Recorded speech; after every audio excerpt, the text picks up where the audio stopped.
Oh my gosh, it's been so long. Hello, Kat. How are you? Kitten wants to play. I apologize. Carry on. Kitten has some things on us because we're back with the Just Three Gents from our Dynamite review. It's been so long since I've seen the two of you. But we are here to go over our predictions for World's End coming up this weekend, and hopefully Adolfo will also send us his as well. If not, his wife should. Anyhow, we are excited to go through this card together. We have Mikey, we have the Professor, we have JBL here.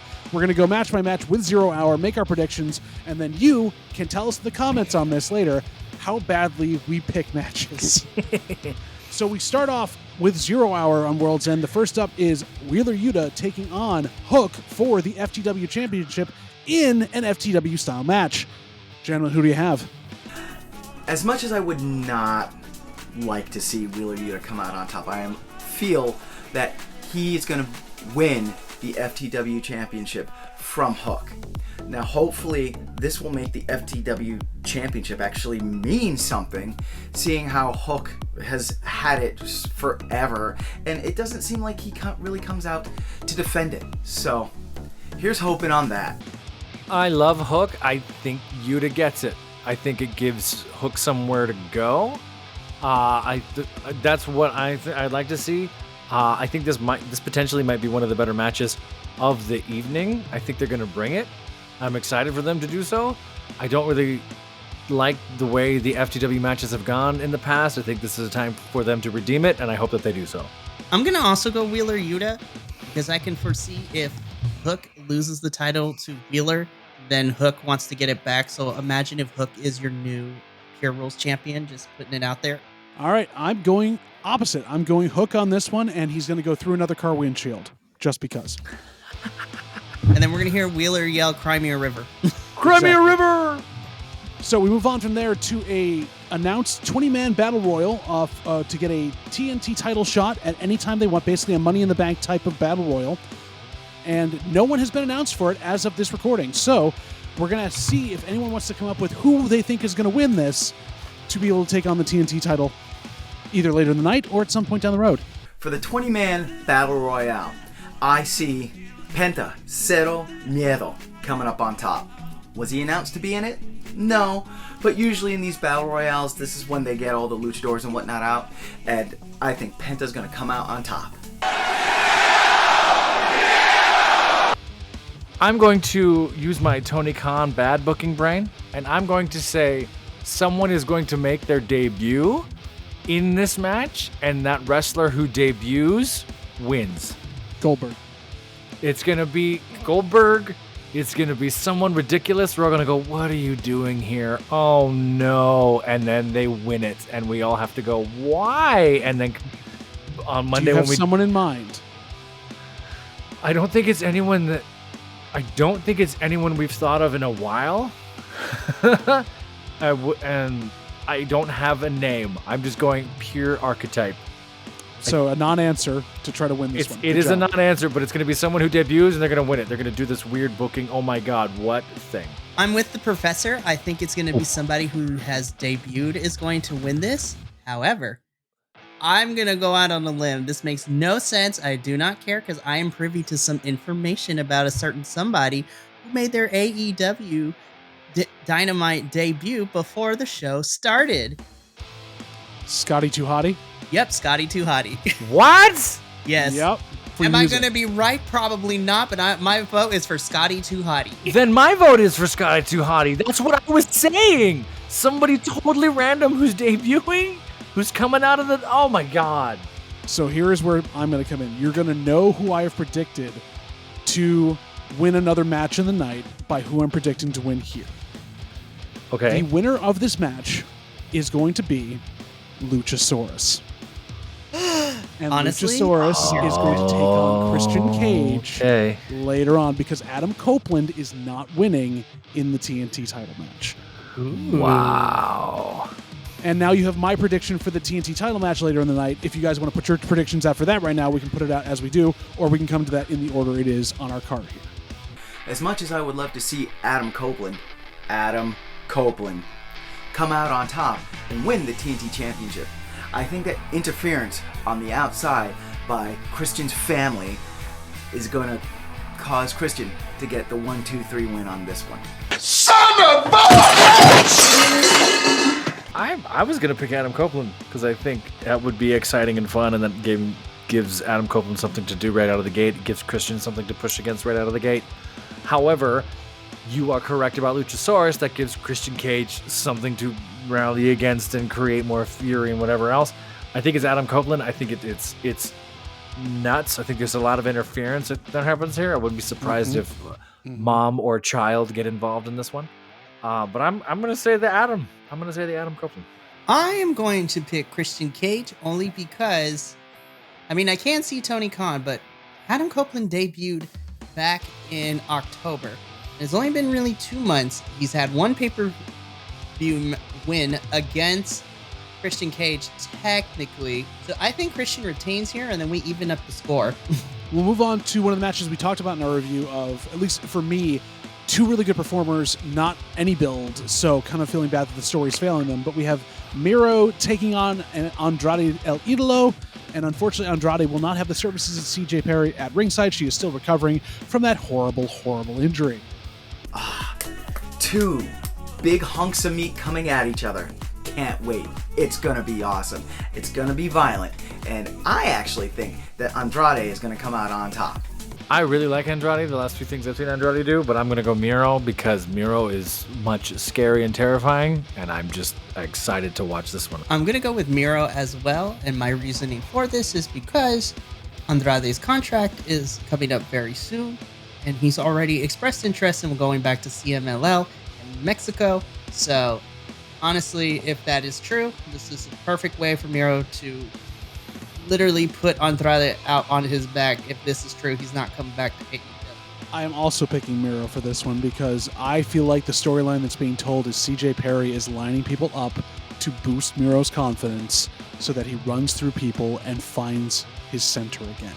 We'll then move on to the hastily put together 8-man tag between Big Bill and Ricky Starks and 2 of the members of the Don Callis family, and Chris Jericho, Sting, and friends, because it's Sammy Guevara and Darby Allin.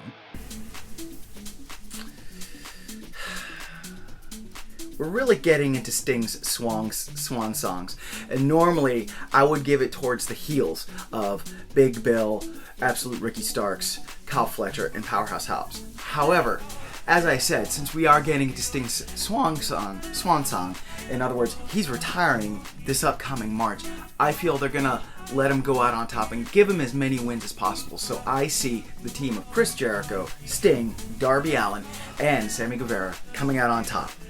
I'm going to say nobody wins in this 8-man tag. I don't think this is going to be a good match. I think this is going to be an S show.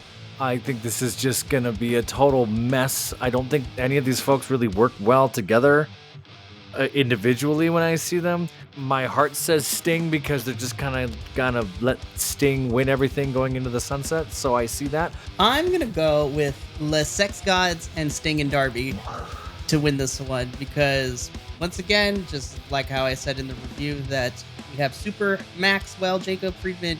It's the same thing with a Super Chris Jericho. He rarely seems to lose at pay-per-views. I'm going to go with both of you on this. I think that the pillars and foundation is what I'm calling them because it's 2 of the pillars and 2 of the OGs of wrestling of all time. Fair enough. Will win this match, and I am predicting right now, and it's going to hurt my heart for it, Sting is going to pin Kyle Fletcher. He's only in there to eat the pin. To our first of 2 women's matches on the card, and both are going to over-deliver over the men. We know this. Julia Hart versus Abbadon. It might seem like a no-brainer that Julia Hart will come out on top, seeing how she has so much momentum going on right now. But Abbadon has been in the business for a while, and it might be a good story beat if Abbadon would actually win. However, I think interference from the new Sith Blue will cause a win for Julia Hart. We spoke about it on Dynamite, and I think you're right. I think Abbadon is going to lose here, which is a shame because I think Abbadon deserves it and should get the bump and the momentum that's going forward. I'd like seeing Julia Hart, though. I think this is one that, for those of us that are following, it's not under our radar, but I think probably nationally it might be a little under the radar. I think this one might be a really cool match. I am picking for Julia to retain here But I know that Abbadon is going to deliver. If there was any indication of the tag team match that we got on Collision last week between Abbadon and Thunder Rosa, taking on Sky Blue and Julia Hart, Julia and Abbadon do work very well together. I'm also with you both on this. I'm also Julia. with you both on this. Julia is winning. I hope it's through nefarious means to keep Abbadon strong, because Abbadon has really come on in the last couple of months, and they definitely deserve to finally get that push they need to do. But Abbadon doesn't need the title to tell fun stories. Julia has more places to go with her stories at this point. Let's keep it there. So we move from there to another match that is going to over-deliver in so many ways, and I'm very happy to see it. I'm just sad it took us a year to get here. Swerve Strickland taking on Keith Lee we had a grudge back a year ago as a tag team, and now we're going to finally play it out because Keith Lee's finally calling in all his chits and figuring out all the rest of his storylines. This is a storyline that was growing at the beginning of the year, then all of a sudden disappeared, and now we're getting the fruition of this storyline.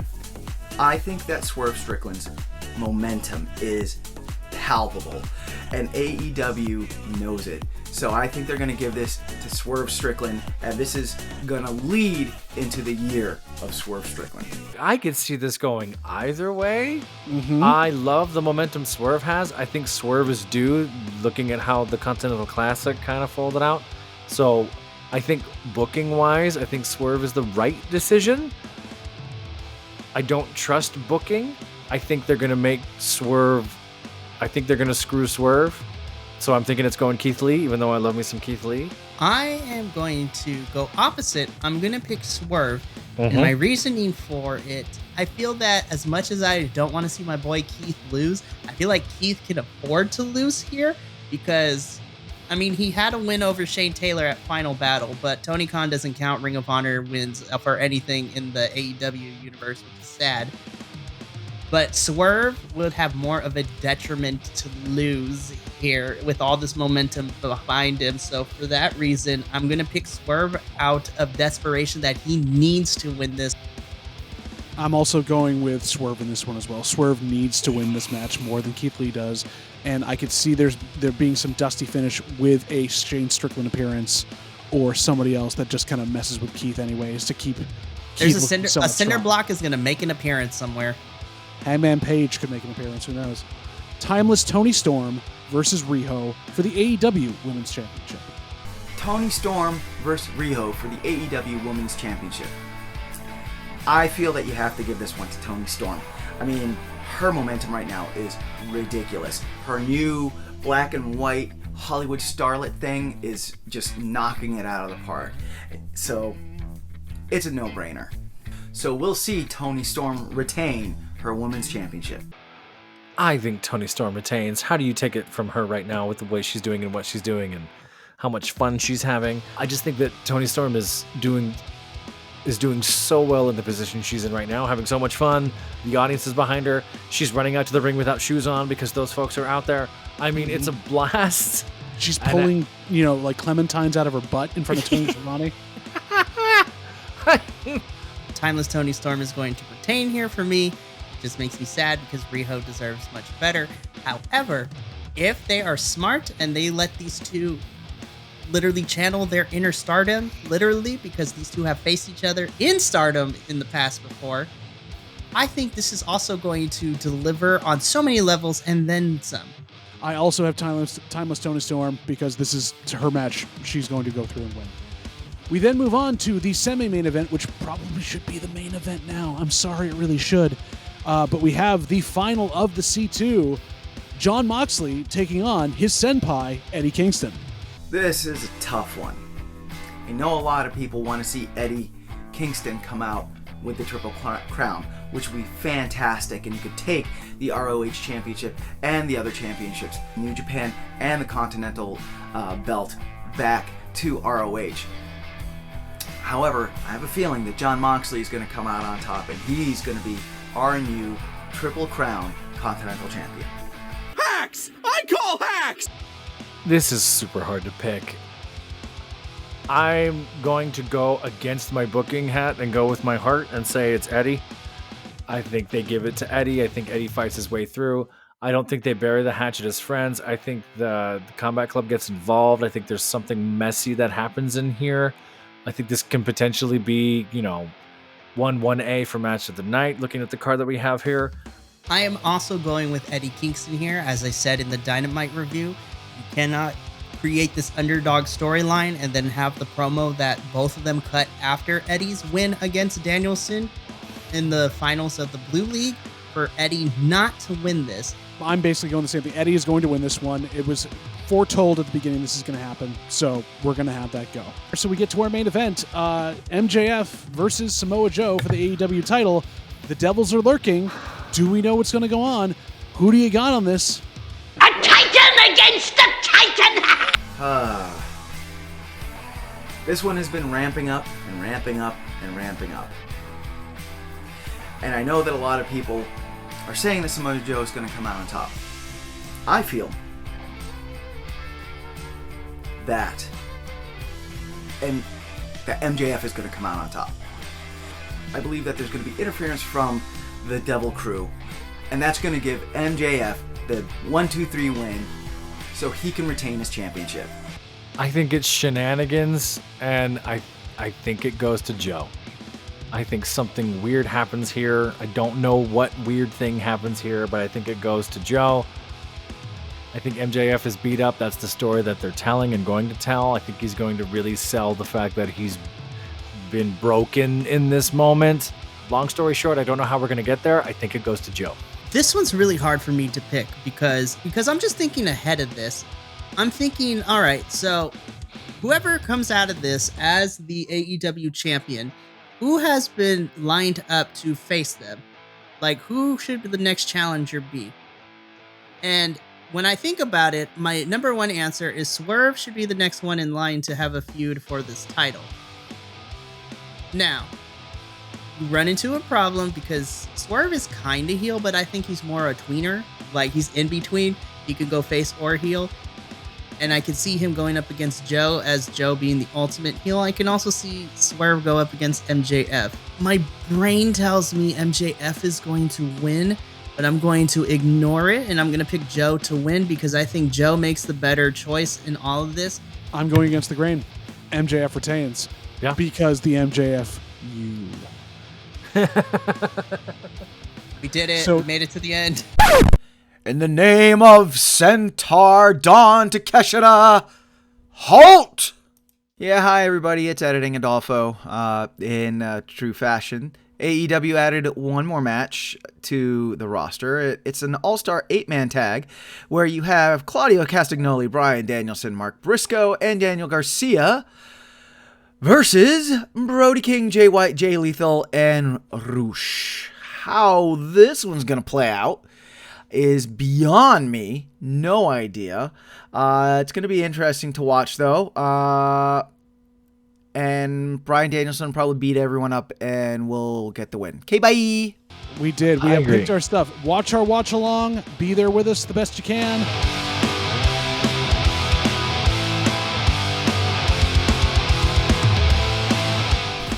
The 8-man tag team where you have Chris Jericho, Darby Allin, Sting, Sammy Guevara versus Big Bill, Ricky Starks, Kyle Fletcher, and Powerhouse Hobbs.